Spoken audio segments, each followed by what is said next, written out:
સુસ્વાગતમ મિત્રો। બહુપદીઓ પ્રકરણ શરૂ કરતા પહેલા બહુપદી એટલે શું તે પહેલા ખ્યાલ સ્પષ્ટ કરી લઈએ। આ ખ્યાલ સ્પષ્ટ કરવા માટે આપણે બહુપદીની વ્યાખ્યા ઉપર નજર કરીએ અને બહુપદીના કેટલાક ઉદાહરણો જોઈએ। તો ચાલો શરૂ કરીએ। સૌપ્રથમ આજનો મુદ્દો છે બહુપદી। બહુપદી કોને કહે છે? તો an x ની n ઘાત વત્તા an ઓછા 1 x ની n ઓછા 1 ઘાત વત્તા થી વત્તા a1 x વત્તા a0 આવી કોઈ પદાવલી હોય અને આવી પદાવલીમાં જે લાલ રંગથી બતાવ્યા છે a0 a1 an-1 an આ બધા જ્યાં a0 a1 થી an-1 અને an આ બધા અચળ પદો છે। જ્યારે પ્રથમ પદ an છે એ શૂન્ય હોવું જોઈએ નહીં। an શૂન્ય હોઈ શકે નહીં અને જ્યાં n દર્શાવે છે n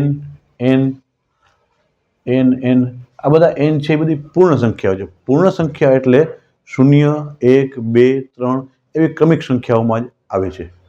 આવી જો કોઈ પદાવલી મળે તો આ સ્વરૂપે દર્શાવતી પદાવલીને આપણે ચલ x માં કાળા રંગથી x ની n ઘાત x ની n ઓછા 1 ઘાત x અને x ની શૂન્ય ઘાત એટલે કે કંઈ લખેલું નથી એ રીતે તો એ ચલ x માં બહુપદી કહે છે।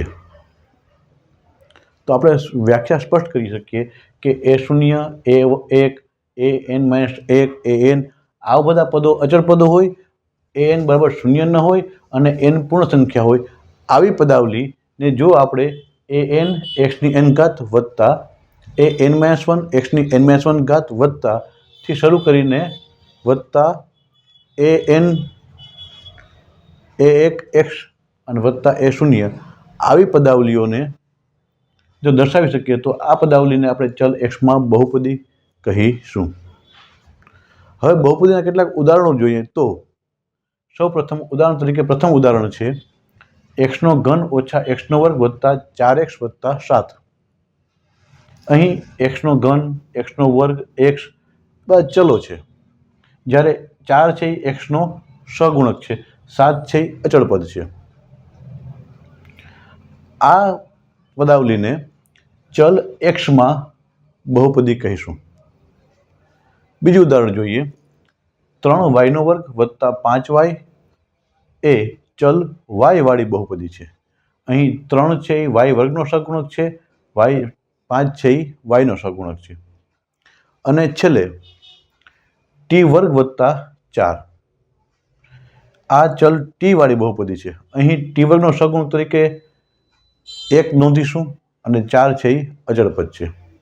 આ રીતે આપણે બહુપદીને વ્યાખ્યાયિત કરી શકીએ અને બહુપદીને વ્યાખ્યાયિત કર્યા પછી હવે બહુપદીના આગળ પ્રશ્નો વિશે આપણે ચર્ચા કરશું। આભાર।